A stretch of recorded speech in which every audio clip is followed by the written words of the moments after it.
Welcome,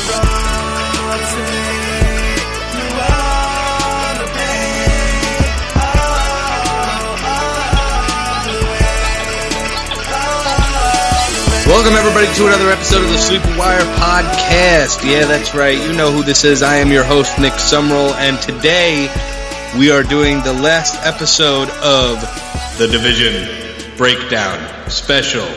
That's right. It is the last one. Oh, I know.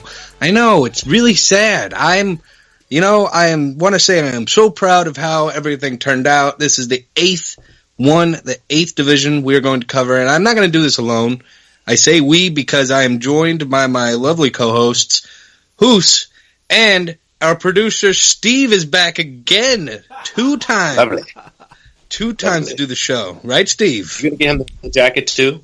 You're going to get him that fancy jacket you got for Marcus? Oh, yeah, you like that. You like that tweet for fancy. Marcus Grant. That was fancy. I want nothing to do with that jacket. I was jealous. I was really jealous. For guys that couldn't see visuals, it was basically a garbage bag. Like the hey! They want to see the tweet. They can follow me at Sleepwire Nick. Okay, how about that? How about you? You know, plug in stuff. That's what we kind of do. Kind of. Steve, yeah, Steve, you want that jacket? No, thank you. No. Thank you, Marshawn Lynch. I appreciate you being on the show with us. I'm trying to stay in the theme. Go back in your Skittles. All about that action, boss. All right, well, guys, as Steve tried his impersonation of Marshawn Lynch, he is right on with the theme today, as we will be covering the AFC West division, an exciting division in my opinion, one that I'm looking forward to talking to. So we saved a good one for last. It's got a lot of information we're going to throw at you guys. So let's get into it. Let's start off with the Denver Broncos. Broncos are interesting. What I am looking forward to most is seeing, well, the quarterback position for starters. We got Paxton Lynch there, second year, and Trevor Siemian still holding down the fort, most likely going to lead off the season. Depends on how training camp goes, but aside from the quarterback position, the backfield for the running backs is really interesting because you got C.J. Anderson and you got Devontae Booker. So, Hoos, when it's all said and done, who is going to be the starting running back for next season? Probably Juwan Thompson, if he's still there. I mean, the thing is, every year they have a different running back. I know they attempted to go with the same, I guess, duo of running backs this year with C.J. They didn't look at Hillman. There was, possibly you would have thought that he would have got more work just based off his production. But they thought otherwise. They let him go. They focused on CJ, kind of, sort of. That's what we're talking about, kind of, sort of. So I don't know. I mean, I would like to say CJ Anderson, but I would think that they may even go out there and possibly grab a running back. Yeah, it's very early, but CJ Anderson, he's been disappointing in 2015. He's been disappointed in 2016. There's potential there, but, they're splitting touches, so it could be a different guy. At this point, I would probably say someone else. I'm not drafting either of these guys high.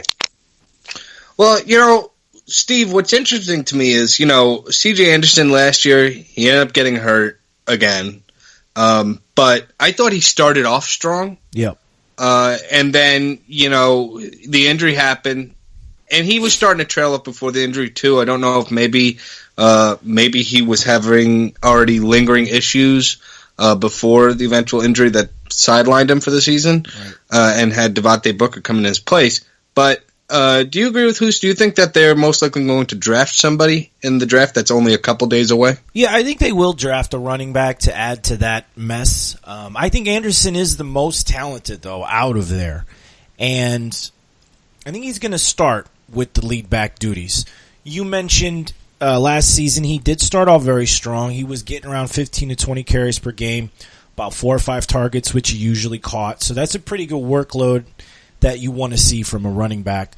He had a couple bad games. The 2 worst games, though, that I think you're mentioning that came towards injury time It looked to me like the Denver offense just wasn't good those games. They scored 16 and 13 points total in both of those games. So that kind of points to me the fact that while C.J. Anderson was getting work, he was doing stuff with it, I don't think he has the talent to take over a game and really be like, wow, running back number one, Le'Veon Bell style type of guy. Yeah, maybe he's not a workhorse back is what you're saying, right? Like maybe, he's good for a stretch of games, but he can't take it to a 16-game level. Is that what you're saying? I don't know. It's hard to say because we saw it in 2014, right? Yeah. That's the year he broke out. Right. And that was a big stretch of games, but it wasn't 16 games. And then like what I was saying too is, in the beginning of the season, last season, he was starting strong, and then, like we said, the lingering injuries cost him, and then he was done. Right, yeah, he gets the work. And Booker got a pretty similar amount of work when he played in the second half of the season. He didn't do as much with it, though, which is why I think Anderson is a bit more talented. But right now, if you want to talk about drafting right now, Anderson is, according to some mock drafts, mid-third round. And I think that's a bit too high. Mm-hmm. I just can't, man. They mixed in three guys. I think we're forgetting Justin Forsett. I know he's probably, I don't know what their plans are as far as, bringing him back in. I know he was mulling retirement, but I wouldn't be surprised if they bring him back. I say no to that because Gary Kubiak's not there anymore. I think that was a Kubiak guy. He liked Justin Forsett. Experimenting. Yeah, brought him in. New guy in now. I don't see that happening. I think this draft is right. I agree with that, but if you look at their production as far as between the three guys, one might argue Justin Forsett was probably the most productive guy. He had 43 attempts and had 155 yards and a touchdown. So, while those aren't like the most beautiful numbers, I think and again, you may be right, it could just, all of this could be alluded to just Kubiak, and, maybe that's why he looked so good. But I don't know. I think the guys are the guys. C.J. Anderson, albeit he was banged up, he had, turf toe, throughout the season. So these guys are banged up. We didn't see him healthy probably any of the seasons, So, yeah, he's going to have opportunity, but yes, I think that's way too high. But you're probably going to see him go there. Third, fourth round, it's what you're going to have to pay. Well, going away from the backfield, because I did mention the quarterback scenario being one that's a bit shaky as well. But, with that being said, how does this affect the receivers? You got Demaryius Thomas and Emmanuel Sanders still there. Demaryius Thomas at one time used to be a number one, top 10 elite wide receiver. He hasn't been that way for a couple of years now. And Emmanuel Sanders, he had been a pretty good PPR number 2 wide receiver for you, but he hasn't been that either. He wasn't that last year. Very, very inconsistent last year. So, where are you going to draft these guys for next season? I'm very happy grabbing these guys. Yeah, Demaryius Thomas didn't have the touchdowns, but he still had 90 receptions. He still had 1,000 yards. That's good. Those touchdowns are not what you want, but they're going to get it together. They're going to have to find more touchdowns for him. He's the touchdown guy. You like the yardage. You like the receptions. I believe he was a top 12 guy, if not right outside of it. And the year before that, he was a top 12 guy too. So, I think people are thinking that Demaryius Thomas wasn't, and somebody could, check that while I'm talking about this, but people are thinking that he's not a top option, but yeah, he's not as far as you have to draft him so high, which is great because you can get him in the 4th, 5th round, and I'm happy with that because he's still going to have games where he's going to give you, number one option, he's going to give you those numbers. Emmanuel Sanders the same way. He's another PPR guy. He's going to get yardage. I think that both of these guys are going to be fine. I'm very happy with these guys because you can grab them late and you can gobble up some running backs early if that's your style. So I think, or if you just want to stack heavy with wide receivers, these are going to be your bottom level wide receivers if you're stacking high, grabbing early, and you could trade these guys too. So these are known commodities that I think will be solid, pieces that you can play. I don't mind having both of them on my fantasy team. And then, one goes off, maybe the other one gives me 10 points one week. But then the other one goes off and they bounce back. And then you have weeks where they do well. You know, you said Demaryius Thomas last 2 seasons. Yeah, he's finished maybe outside the top 12 wide receivers. But you know, if you really break those numbers down week by week, he was way too inconsistent as a weekly starter. Yeah, right. And that's the same for Emmanuel Sanders, and that's my concern. You know, we can look at an overall season's numbers and go, well, wow, it finished pretty high. But when you break that down, that could be 3-4 weeks of really, really strong games carrying him that high. Yep. So, you know, that to me is scary. That's why I'm if you're more drafting him in the 5th round. That's if you get Demaryius Thomas in the 5th round, absolutely. Yeah, how scary is that if you're getting him in the 4th or 5th round? Right. You know, but people are going to reach for him. You know that. People are going to reach for Demaryius Thomas. I think the earliest Demaryius Thomas goes is the 3rd round, which is probably a mistake, but I could see it panning out for you. I could see it panning out. I'd love him in the 4th or 5th round. I don't mind waiting on Sanders even later, because Sanders is going right now in like the 7th round. Right. You know, like he's dropping. Even later, I've seen him. So well, I don't mind either guy. No, I think they're both going to be really. I think we agree. I think we're all going to start looking at Thomas kind of end of the 3rd. Love to get him in the 4th. And Sanders, I'm on the same page with you, Hussein. Start looking at him in the late 6th. You know, try to get him in the 7th or 8th.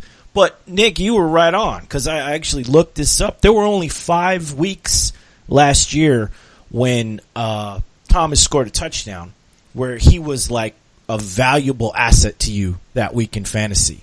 And you only had 4 weeks for, what's his name? Emmanuel Sanders. So, you know, you guys are saying the same things, I think. I think we're all saying Demaryius Thomas, yeah, he finishes overall like a top 12 guy, but really he doesn't play like a top 12 guy during the season.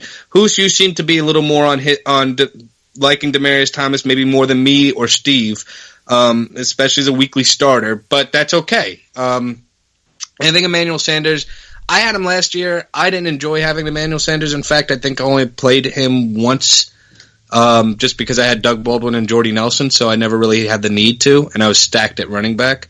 So I never had to play Emmanuel Sanders, really, not even at flex. So I was grateful to that. But yeah, Emmanuel Sanders is not a guy I'll probably own on any of my teams either. But let's move on. Let's move on to our next team here. We're going to talk about the Chiefs, okay? Chiefs are interesting to me because they're in the same situation kind of as Denver when it comes to running back, you know? They don't have a clear-cut guy. You can see that it's Spencer Ware at the moment. You know, he's coming into his own. You know, he played, you know, he basically was a starter last year. Even when Jamal Charles was healthy for a brief time, Spencer Ware still got more work. And, you know, he did okay. He had his weeks. He had his strong weeks, especially the beginning of the season. But he wasn't consistent all around. Steve, where would you have Spencer Ware for next season? Say it's the same situation in the backfield for the Chiefs. Exact same situation. They don't draft anybody?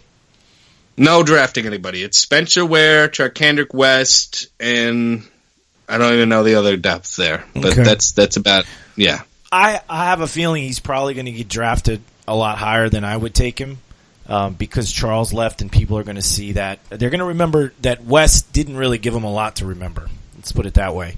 So I would start looking at Spencer Ware maybe in the 4th round. That'd probably be the earliest. Well, and you know, one other thing too, before I move on to Hoos, Steve, is that, you know, Tyreek Hill did take some carries towards the end of the season when he was really coming on. Would you worry about that for next season? If, again, situation remains the same for the Chiefs. I don't think so. Because they're such different types of players. It's not like Tyreek Hill is ever going to take over Spencer Ware's job, right? Mm-hmm. They complement each other, maybe. There's no worry for me that he's going to take over his job or take enough of his carries to take value away from him. I think he's like a good RB 2.5, RB 3. Okay. All right. Well, Hoos, you know, it sounds to me like Steve is probably going to agree with me on this one. But I feel the Chiefs will probably draft a running back in this draft. I think, Steve, you feel the same way. Yeah. What about you? Do you think that they're going to draft a running back, or do you think the situation remains the same for the Chiefs? Well, it's funny because going into it, you had the feeling that they weren't going to. Like, they felt very confident in where they released Charles. Not to say that, Charles still doesn't have a job, but I mean, they moved ahead, and it seemed like they were going to be really happy with him, and he just wasn't that good towards the tail. And, he just, over the course of the season, I know he was banged up as well. So you got to remember that. People aren't going to remember that. They're just going to remember that he didn't perform for me. But you know what? The good news is Sharkhandrick West didn't do well at all. He only averaged 3.3 yards and only had a touchdown. You extrapolate his 88 yards, he did nothing. His 88 rushing attempts, he did absolutely nothing. So if they're not going to bring anyone in, I'm happy with just as Steve said, I don't want to say I'm happy with them. I'm content. I'm content with them. As my, second, third running back, probably third, I'd probably rather have a second, better running back. But I'm guessing if he's on my team, I probably drafted wide receivers heavy, or maybe I grabbed a quarterback early, something like that. I'm hoping, he's not my second one, but if they don't draft a guy, then yeah, he's going to fall there. He almost had 1,000 yards. He just didn't get the touchdowns. Looking into this draft in a couple days, my favorite player to see the Chiefs grab would be Dalvin Cook. I think he's one of the more complete running backs. I've seen his stock drop a little bit, but I'm not too concerned still. I still think he's one of the premier running backs you can get. Certainly a first rounder. So for me, he's a back who could certainly catch out of the backfield. So that would help, especially in PPR. I would like Dalvin Cook in Kansas City if that's where the cards lie. But yeah, in regards to Spencer Ware saying, that everything remains the same, I agree with you guys. I would want him as my, RB3. Like, that's where I would love to have him. But, depending on where everything fell and what my draft board looked like, maybe I'd grab Spencer Ware as my RB2. Maybe. But, another thing, too, is so we're almost guaranteed at this point to have Alex Smith as the quarterback. Unless the Chiefs do reach for a quarterback, there's nothing here, though, this year in this class that's, really worth that. So I think they remain with Alex Smith at quarterback. But what are these receiving options? We've got Jeremy Maclin, now Tyreek Hill's in the mix. And then, of course, you got Travis Kelce still there being a beast. So let's start off with this question specifically. Who is going to be that number one target for Alex Smith going into next season? I had to take a stab at it. You're definitely going to say Travis Kelce. I think Tyreek Hill, they want to get more involved. They've came out and said they want to get him more involved. He's going to get more touches. He's being drafted way too high, though, for me. He's going in the fourth round in some drafts. So again, that's where people are remembering he was great. And, I'm more on the, if you're going to be so happy about this guy, why not Taylor Gabriel in the same breath? I know you got Julio Jones there, but Maclin, he was banged up. So it's not like there's not a guy there. Maclin could emerge as the number one guy all of a sudden. It's not like he's never had that rapport with Reed. So I would not be surprised to see if he, I'm not too excited about these guys as much as other people are. I'm probably not going to own any of these guys because you have to draft all these guys really high. You have to draft Kelce pretty much as the number one guy.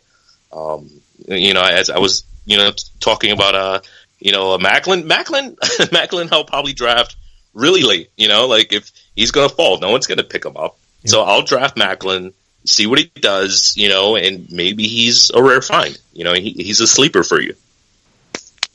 Crazy. Yeah, Macklin's one of those guys I could see kind of having a bounce back, at least as far as draft value, because I really feel like, as opposed to last year where he was going, around late Right. 4th, early 5th, maybe even, if you're lucky, he got into the 6th round last year. I see him taking a dive from that area entirely, maybe going more towards the, 7, 8, 9th round area. And that's an area I'm more comfortable taking a Jeremy Maclin if he is there. Than the former. Steve, what about you? What is your thoughts on this receiving core in Kansas City? Well, you guys pretty much took all my thoughts out of my mouth. I agree. Kelsey's going to be the number one target. Tyreek Hill is the flashy pick. He's going way too early for me. Macklin's only 28 years old. He was injured a lot last year. We talked about it. It skewed his numbers down. So he's falling in mock drafts that I've been doing. I've been starting to see him in the 9th and 10th round, which is amazing value for a guy like that. Okay, guys, let's move on to the team I think I'm the most interested in. I think some of our fans are probably the most interested in because the biggest news, or one of the biggest news items in free agency happened with the Oakland Raiders. And, of course, I'm not talking about them moving to Las Vegas. I'm talking about Marshawn Lynch becoming the new running back in Oakland. Yeah, that's right. It's really interesting because, Marshawn Lynch, he retired from the Seahawks, didn't play last year, but now he's back. And, in my opinion, back behind probably one of the better lines in the NFL today. Certainly probably a line that I would consider a top 5 offensive line right now. To me, it's just like when he was in Seattle, their offensive line was struggling. They had missing pieces. It wasn't all together. I think the Raiders may even have a better offensive line than what Seattle did when Marshawn Lynch was there towards the end. So to me, that screams a lot of value, but I also know he missed a year. He's older. He's not the same guy. So I'm concerned by that, but I'm so torn. So you guys have to help me here. So I'll start with you, Hoos. What is your thoughts on Marshawn Lynch this year in Oakland? We talked about him, when there was potential of him signing with the Raiders. So now that it's official, my thoughts are pretty much still the same. I said he was pretty much, it's not exciting. I said he was pretty much going to be Robert Turbin. Robert Turbin was not a guy that was exciting, but he had touchdowns and you didn't really expect him. He was, I think he's going to get more touches than Robert Turbin, but I don't expect him to last the season for you. So as far as at the end of the season, I think he could possibly end up with a stat line like Robert Turbin, about 8 touchdowns, maybe 400 yards, maybe 5 if you're lucky. I'm not buying into it. I won't. You're going to spend high value on him. He's been going high. People are envisioning him high. People have been waving him off when he was on teams with Christine Michael was there. So I don't know why people are all of a sudden, excited about him when every year we were like, oh, this is the year of Christine Michael. Lynch is over, and now all of a sudden he's out of the league. I know people were saying, oh, he's fresher, all this. I don't know. I just don't buy into it. I won't. He won't be on my team. Maybe I'll trade for him while he doesn't have as good as the season, and maybe I'll flip him to someone else that's excited about him. That's probably the only way he'll be on my team. How dare you, Hoos? How dare you? I'm sorry, I'm just being honest. Robert Turbin? Give me a break. 8 touchdowns. Touchdowns. Ooh, come on. Come on, hold on. Now, you're a smart guy. Don't you realize how much a difference an offensive line can make for a guy? I mean, yeah, I do. Well, okay, and you recognize Oakland has a much better offensive line than probably what Seattle did when Christine Michael and Marshawn Lynch shared the same team. Right. I just don't think he's going to hold up. He didn't look particularly great. Well, if they're opening holes for him, though. I mean, he doesn't have to look great. He just has to run through the big hole that they've made for him. Not if you're running at 2 miles per hour, though. I mean, I don't know. I haven't seen the guy maybe you see him at OTAs. He looks like beast mode. I haven't heard anyone telling me, oh, I've seen him in practice and he looks like beast mode and all. I haven't heard any of this stuff. And honestly, I'm just not going to buy into it. I'm not one of those hypey type of guys. I'm a sleeper guy. You guys know me. I'd rather buy into Richard. I'd much rather have Richard than Marshawn Lynch. All right. Well, you know what? you do make a good point. I do want to see how he looks Let me rephrase that. I do want to see how he looks during training camps and OTAs. I do want to see the shape he is in. If he's not in great shape, if they're saying he's a bit sluggish and not beast mode, sure, I'll back off. I'll back off some of the hype. But, Steve, let's go to you. I want to hear your thoughts on Marshawn Lynch. I'm worried about his lower body, particularly his back, his abdomen, his groin, his leg. Those are the injuries he suffered in 2015. And coming off a year off, basically, with who knows what kind of conditioning, who knows what kind of schedule, jumping back into the grind of the NFL. He just turned 31, too. So I would kind of put him in the same box as like Adrian Peterson, Jamal Charles, those sort of guys in terms of what I expect at the end of the season. And I'm right on the same page with Hussein with this one. I think the numbers are exactly what Hussein says. He's going to get some touchdowns, 500, 600 yards, but I don't think he's a fantasy value you can count on week to week. So if you can get him late, get him. Start him early while he's, hopefully healthy, and hope he scores a couple of good games, and then try to ship him out for something else. So, all right, I want to ask you, Hus, okay? Because, I appreciate what you're saying, Steve. It's basically the same, most of the same thing of what Hus is saying. But I'm going to ask you guys a couple of questions about who would you rather. So, Hus, who would you rather as your RB3? Marshawn Lynch or Spencer Ware? Spencer Ware. Damn. Steve, Marshawn Lynch or Ty Montgomery? I think I like Ty Montgomery. Me too. Yep. Who's Marshawn Lynch or Eddie Lacy? We're getting that cusp. Got him. Yeah, either guy I don't really want, really. Oh, man. If you had to choose. I guess Lynch. I guess Lynch. I'd draft Lacy over Lynch in that position. Whoa. Yeah. Their backfield is just way too crowded. That's the only thing, like. In Oakland?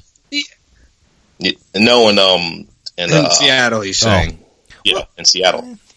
Last would you rather, Steve, this one's for you. Marshawn Lynch or Latavius Murray?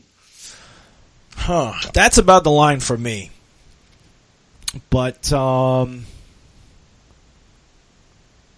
still go Latavius Murray. Yeah. Just for the youth.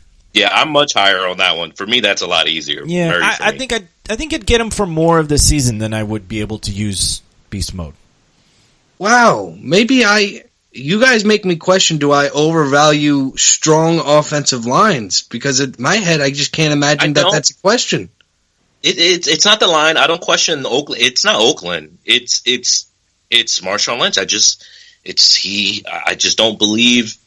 I mean, he's had so much. I just can't believe in him, and I believe in the talent behind him. I believe they really like Jalen Richard. They've talked about wanting to get him more. They've used him so much that they let Latavius Murray go, and they were like, "Well, this guy is basically kind of the same. Not the same. He's not a power guy, but he's fast. He's shifty.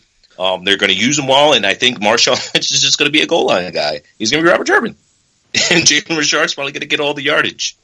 And not to mention, there's another guy there. They still have DeAndre Washington." Yeah. He was good as well, or was it Dwayne Washington? I know they have a Lions guy by that name too. But who cares? Yeah, but no, it's a good point. You've got two younger guys that he's going to be sharing the backfield with. You got to take that into consideration too, Nick. You got younger guys, but let's be honest though, they didn't go after Marshawn Lynch just to get press. They brought him in because they know, this is Marshawn Lynch. I'm not blind in saying that, because his name has value means he's going to have value. I understand there's a huge possibility here that he is the bust that, you guys may believe he could become, but I still have seen, guys that have gone into the backfields where, what is there? I mean, if they really had this faith in Jalen Richard or a DeAndre Washington, wouldn't they just draft another guy, a young guy, to be behind them? I mean, wouldn't they make one of them the clear-cut starter?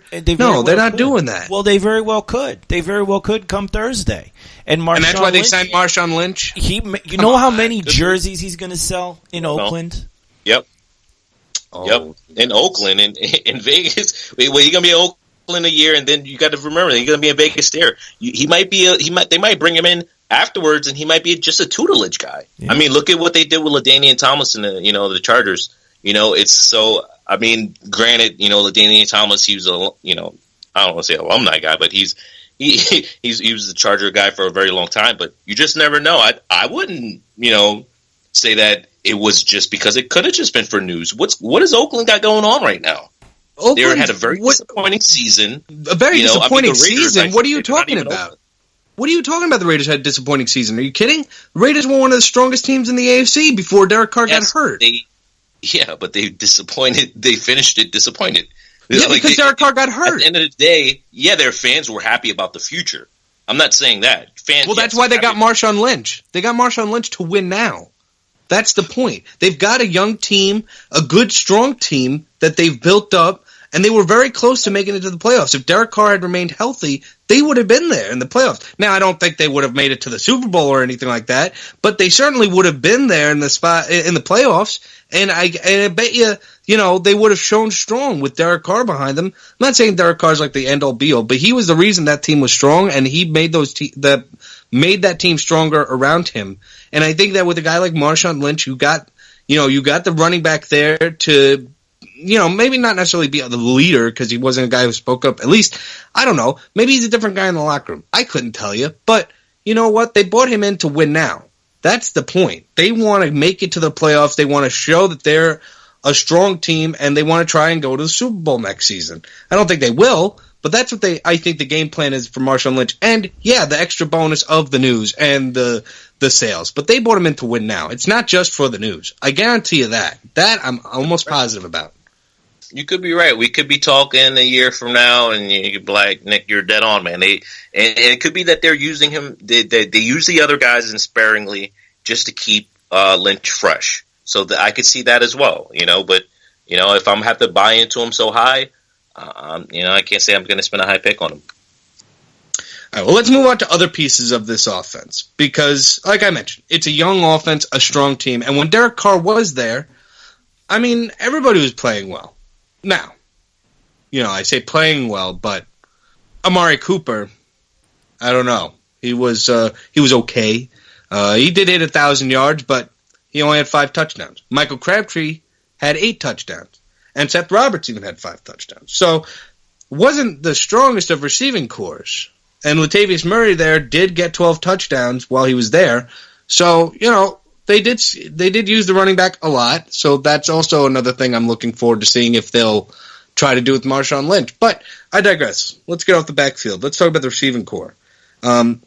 Steve, what do you think of this receiving core going into next season? I think they're going to lean on the pass. I think Cooper's going to be okay, but like you said, he needs to score more to have really good fantasy value. Crabtree was a steal last year. I think you're probably going to be able to get him not as late in your drafts this year, but he's got a really good value. Right now, I'd start looking at him like around the 5th, maybe 6th rounds because I think he makes a really good wide receiver 3. Cooper is going like late in the 2nd, which I think based on his athletic ability and his potential and his pretty consistent yardage, if he can get those touchdowns up, he'll return on that value in the 2nd round. I still think, though, it's a big mistake to take Amari Cooper there. I think he'll improve, but I don't think he'll improve enough to return a 2nd-round value. My concern is, and I'll ask you this, Steve says Amari Cooper's been going in a lot of mocks in the 2nd round. Do you think that Michael Crabtree has done enough over the last 2 seasons to show other teams, hey, maybe we should focus our number one coverage on Crabtree and not Amari Cooper. Because I feel like that's what's happened. When the Raiders have gone up against team, Cooper gets their best coverage guys, is how I'm looking at this. And that's allowing Crabtree to be the successor of the touchdowns and the better stats. What do you think, Hoos? Yeah, I can see where you're alluding to. I mean, the guy's, past 2 years, he's got 155 receptions, over 2,000 yards, 11 touchdowns, 5 touchdowns last year. This is Amari Cooper's numbers. So like these are numbers for Cooper that are solid, but again, Michael Crabtree was the guy that was getting the touchdowns, and I think Crabtree has done enough. He's been steady. I know we didn't really want to buy into him again for a second season, but he did the same exact thing. And yeah, I think I agree with all the points that Steve hit on. We're pretty much in sync. Like, I don't know, we gotta come out some songs and dance, maybe get some Justin Timberlake and Lance Bass. I don't know. We're agreeing with everything basically. I can't really even say much more than what Steve said. He hit it on the head. Whoa. Who's left speechless? It's amazing. We're in sync. Bye. Oh boy. It must be. The one piece I'd say the Raiders are missing offensively is a tight end. As nice as Clive Walford is, he's nice, but he's not perfect. I'm just being real. He's nice. You'd say, he's a nice boy. He's a nice boy. He's a nice piece. He's a nice piece of what I don't know, but he's a nice piece. But in this draft that is so tight end heavy, it's not impossible for me to see the Raiders taking a tight end. I would love to see O.J. Howard land on this team. He would be amazing with the Raiders. I think he'd have a strong connection with Carr. I just think that would be a great marriage for him. But there's been talk of him being a top 10 pick, and so I don't think he'll fall that far. But there are other guys there. There's guys like Evan Ingram, who's great, although he's a guy I'm kind of hoping that the Bears get. So maybe I don't want the Raiders to get him. But for fantasy value. Yeah. For fantasy value, Evan Ingram would be great. And or even David Njoku is great too. But what about you, Hoos? Do you think that they could really benefit from a strong tight end from the draft? Yeah, they've had decent tight ends though. I've liked the tight ends that they've had. They have Michael Rivera, Clive Walford. I've liked the tight ends that they've had. I don't think that the tight ends they have lack talent necessarily. So do you think it was the way they were utilized? Yeah, I probably more buy into that. So I don't know if it makes sense for them to spin high on a draft pick, especially first round, like those guys, at least, or second round, like those guys might go in. But I don't know, I know they even look at John Ross.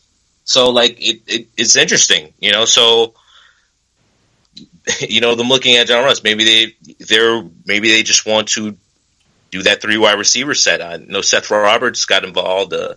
Maybe that's just what they do. The tight end, not very much of a factor. At least it hasn't been in the past couple of years.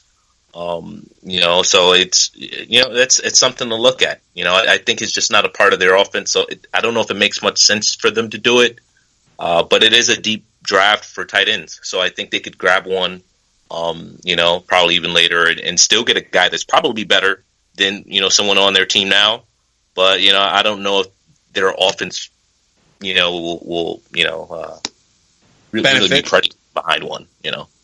Okay.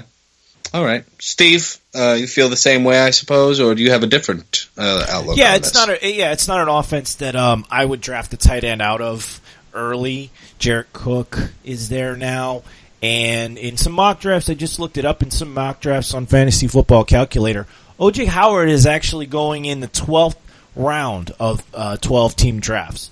So before he's even on a team, he's being valued above Jarrett Cook. So I guess that says something about what people see on him. I mean, O.J. Howard has been, according to analysts, he's being described as one of those next generation tight ends. I mean, he's a guy who can do it all from what I've read up. So I'm looking forward to seeing who O.J. Howard falls to or lands with, and seeing if he's the real deal or if this was just a lot of overhype. I mean, it'll be interesting. Yeah, Carr's good. I think a good spot for him will be the Texans. But, they could use another tight end. Texans? Yeah. Yeah. All what about you, Steve? What were you going to say? No, I say if he does it, I mean, if a talented matchup nightmare type of tight end would end up on Oakland, I would be more excited about him than I would on another team. I think that's, it's a prolific offense. They score points, and Carr is good. So it's a good landing spot for somebody like that. I mean, it would beat landing with the freaking Jaguars. Yeah, exactly. Exactly. No, exactly. It's exactly my point. Mm-hmm. Mm-hmm. All right, well, let's move on to the last team we have to discuss here. Man, I'm sorry, I'm trying not to cry because this is the last team, the last division breakdown special. We got through. Oh, my God. It was special. It was special. Okay. I didn't really save the best for last, though, unfortunately, guys. I dropped the ball there. Maybe I should have saved the Raiders for last. I don't know. I don't know if we're going to get that heated on any of these conversations here, but we got to talk about the new L.A. Chargers. Ooh. Oh. Oh. Oh. I don't know, is that an ooh good or oh? Is it oh? The Chargers, guys. Look, Melvin Gordon, he's the number one fantasy target, I would say, from that team. He's going to be a guy that's going to be drafted either, I'd say, end of the first round, top of the second round. That's about where I'd say the value is. At least the top half of the second round, I'd say, is like ideal. He's going to be productive. The offensive line is a little scary to me. I wonder how they're going to fix that up a bit. But maybe they'll get more consistency there. Although Melvin Gordon played pretty well against that line last season, and they were pretty beat up. But the fullback system they used helped him come along nicely. And I think they're going to continue with that. So I'm not too concerned about what Melvin Gordon can do. I'm concerned about this receiving core. So, Steve, let me start off with you. Keenan Allen. Right. 2 years now we've seen he's gone down to injury, mm-hmm. and people were burned where they drafted him. A lot of people would draft him in the second round, expecting that value they'd gotten at one time from him, and it didn't happen. So, what's your plan for this season with Keenan Allen? Get my get well cards and my flowers pre-ordered for him because no, I mean, I hate to say you can't predict injuries, but I looked at this guy's injury history and ACL last year. In 2014, sprained ankle. In college, he tore his PCL. Now, the other injury was the kidney laceration in 2015. But all the other injuries were like lower leg, tendons, ligaments, and that scares me a little bit. That starts to make me think, well, maybe that guy's leg structure is not good. But, on the other hand, without him, the Chargers find out that they did have some good pass catchers on that team. So it's not like it's an Antonio Brown situation where when Keenan Allen comes back, he is the thing. He's part of a receiving core that, granted, they're better with him, but he's not the only piece. So when he's healthy, hopefully he'll stay healthy. I've seen him fall into like the third or fourth rounds, and I think that's about where he goes. I think he's the most talented on that team. So if I can get him like, third, fourth, fifth round, I'm real excited the later he drops. Mm-hmm. I don't think I'll own Keenan Allen on any of my teams. I don't. Listen, we've had some great debates on this show before about injury history and how closely to follow that. But it's just under my belief that a guy with that kind of a history, I don't go near. I don't go near guys who consistently get injured like that. Just because I don't want to be the guy. Oh, I got burned by that guy this year. I've had that too many times in the past, and I just don't want to be a victim of that. That doesn't help build winning teams. But Steve brought up good points, though. I mean, they found out they had guys that could step up in Keenan Allen's place. So who do you think will be the number one receiver on the Chargers next season? Man, your guess is just as good as mine. I mean, it could be anyone. I mean, they had so many guys that stepped up admirably. Every time a guy went down, someone stepped up, and they were a really good option for you. You look at Dontrell Inman even, the Chargers tendered a second round level on this guy. So you think of that and you're like, wow, they value this guy very highly. They brought him back. Travis Benjamin's still there. Tyrell Williams is still there. They don't really need Allen to be the number one option. So I don't know if all of these guys are healthy, like who's sitting? Who's going to sit on the back burner? All of these guys are talented. It's almost becoming like the Patriots, but without the talent level of a Tom Brady. They're going to spread it out a lot, and then they have the tight end, which I'm sure we're going to go to next. That guy can emerge. He could be the number one there. So it's an exciting offense in terms of fantasy points that could possibly be produced. It's just, and I'm all about prophetizing, but it's way too early. I feel like with so many options, and it seems like the Chargers like all of these guys. So I want to say Keenan Allen. I want to say Travis Benjamin. Those are going to be the one or two. But if I had to guess from now, that's what I would say. But I think they really like Dontrell Inman. They like Tyrell Williams. I think all of those guys are good guys, and they like their tight end as well. So they're good guys. A lot of good pieces. Yeah, they've got a lot of good boys. Yeah, they're good guys. Yeah, good boys. Good boys. Before we move on to the tight end spot, who's a little more on the receiving core, it's surprising to me that now that you nor Steve brought up the idea that they could draft a receiver here too. I mean, they do hold the number 7 overall pick. It's a prime spot to get a guy like Mike Williams. I just that they're gonna address their I think they've got a defensive coordinator that is Gus Bradley. Albeit he wasn't the greatest on on the Jaguars, but I think Gus Bradley really likes. He's going to go ahead and grab a linebacker. I don't see them grabbing a guy so early. I mean, yeah, they could draft a guy, but I think that they're probably going to go ahead and grab like a Jonathan Allen or something like that, add to their defensive line. So you don't think they'll draft a receiver at any point in this draft that'll contribute? I just don't think it's necessary at all. But I think they could possibly add a guy. I mean, I don't have who they've been looking at in front of me as far as who's been invites. But again, I'm just thinking about their options, and the options that they have, maybe they should even trade, one of these guys for another piece, and maybe draft a guy later on, because they have a lot of really good options. I think if Dontrell Inman went to an offense, he could possibly be like a Rashard Matthews in a really bad offense where they don't really have options. Say he goes to like LA Rams or something like that.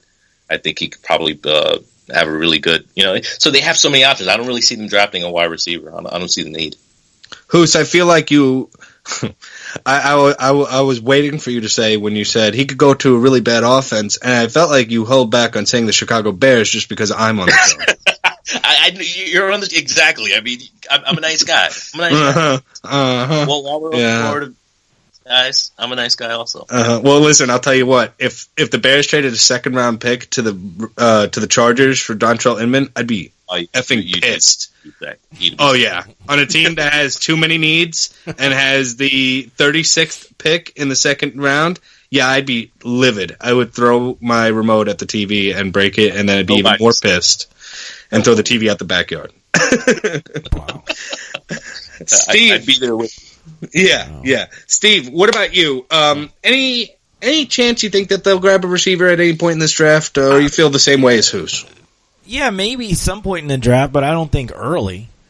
I think they might. I think they might grab some running back help as well. Woodhead moved on, and Kenneth Farrow, needs some more time. I think he's okay, but I think they want to help Gordon out some more. I think, I don't see him grabbing anybody early.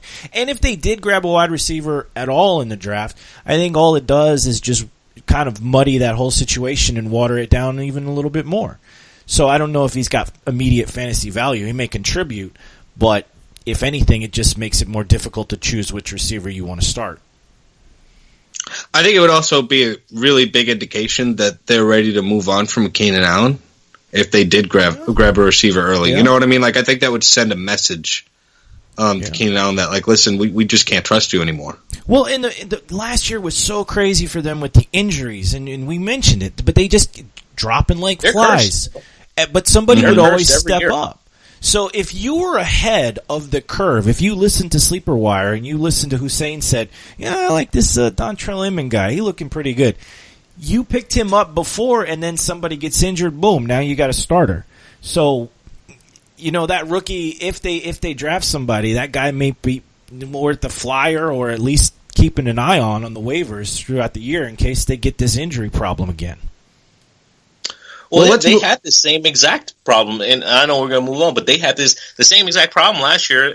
Keenan Allen got injured. They had the rookie Tyrell Williams, and Dontrell Inman still broke out. I mean, he pretty much, granted, he didn't play the whole entire season, because they were working other guys, but he darn near had a breakout year. I mean, that was he had a really good year. So, yeah, I just don't see them. Like I said, Steve and I are pretty much in sync. This evening. So, oh my gosh. Anyways, let's move on from the NSYNC references. A guy who I really feel strongly that could emerge as that number one receiving option is the tight end Hunter Henry. I really liked what he was doing last season in his rookie season. I only feel like he's going to build upon that. We've seen what Phillip Rivers' relationship was like with Antonio Gates over the many years that they worked together. But I think it's time for the kid to come in and, take the targets and become that leading option. I mean, what do you think, Hoos? I like him. I like him a lot, I mean, his name is Hunter. Oh, there. Did Gates retire? What's his middle name? He didn't retire, but his name is Hunter. What's his middle name? His name is that's like the best name ever, isn't it? Like, I wish my name was Hunter. His name is Hunter Henry. It sounds like a wrestler's name, does it not? Like Triple H. Almost Triple H. Henry. Who am I thinking of? Hunter Hearst Helmsley. Yeah, there we go. And then I'm also thinking of the big guy Henry. What was it? Mark Big fat. Yeah, there we go. Sexual chocolate. Yeah, sexual chocolate. Actually, his father's name is Mark Henry. Hunter Henry's father's name is Mark. So there you go. Oh, there you go. Yeah. Check that out. Maybe that's why he's so good on the football field. I don't know. He's got some good genes in him. No, but I like Hunter Henry. But Antonio Gates is still more than likely going to be the number one option until he falls, which will probably be quick. I don't think he's going to last the season. He's an older guy, but he's been solid. But he's an older guy. I think Hunter Henry is going to be the guy that should take on. Again, they have so many damn options. Good ones, Oh man, that's like driving a knife through my heart. They're not. They're not like good ones. They're okay ones. Most of these options. I'm sorry. Like I don't think.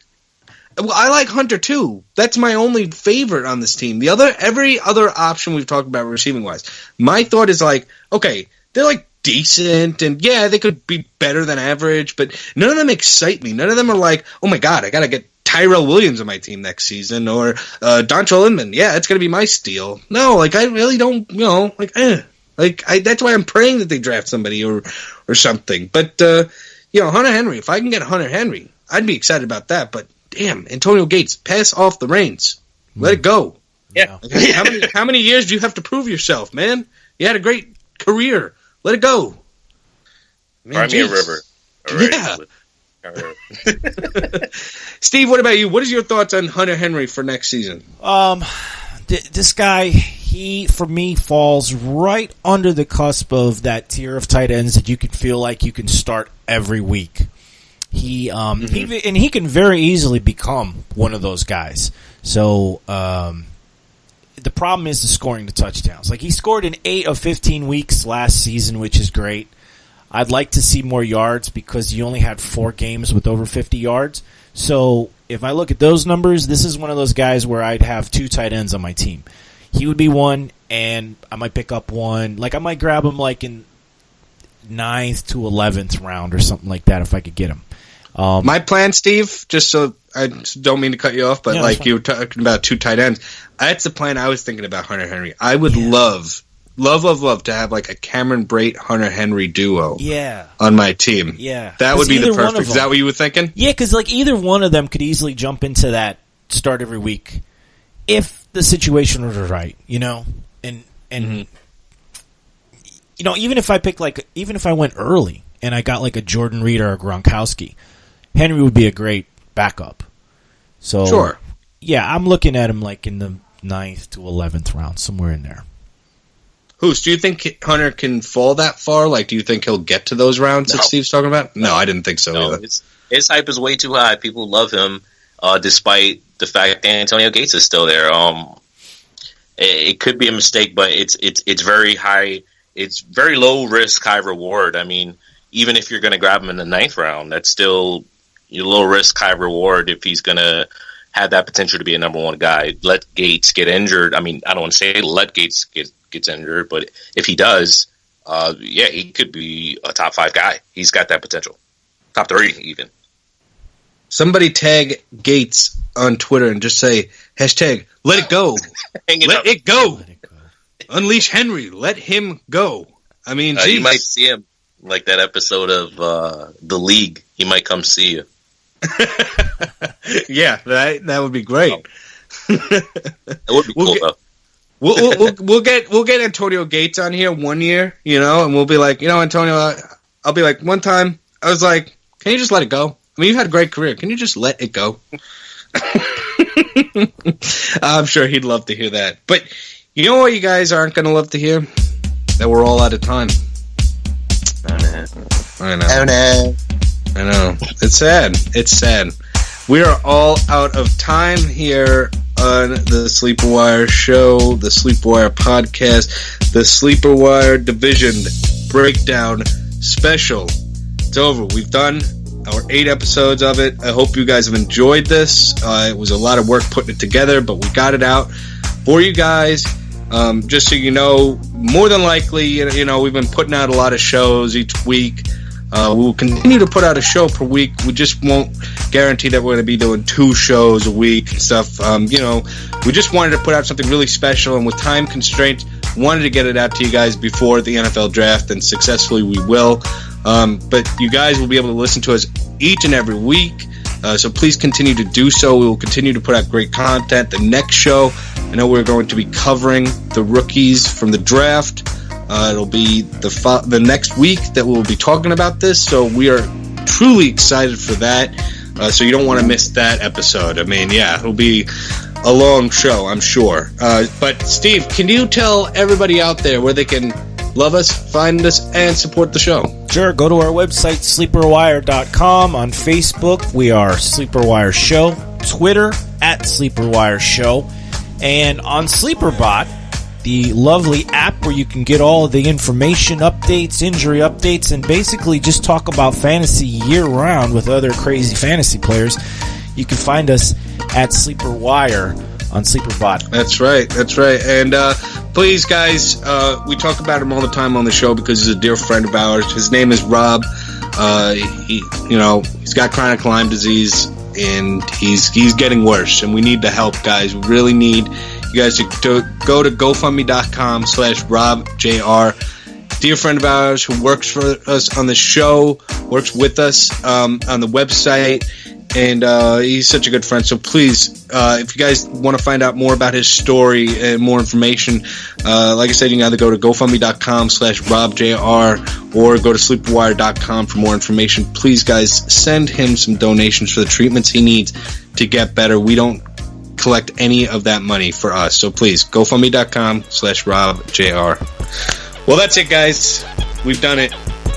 thank you for joining me today. Steve, thank you for coming on again for the second time out of the production booth and being a co-host. You were great. Appreciate your time. Hoos, thank you for joining us again. It's always a pleasure to have you on, sir. Always a pleasure. For Steve and Hoos, I'm Nick Summerall saying so long, everybody. Good night.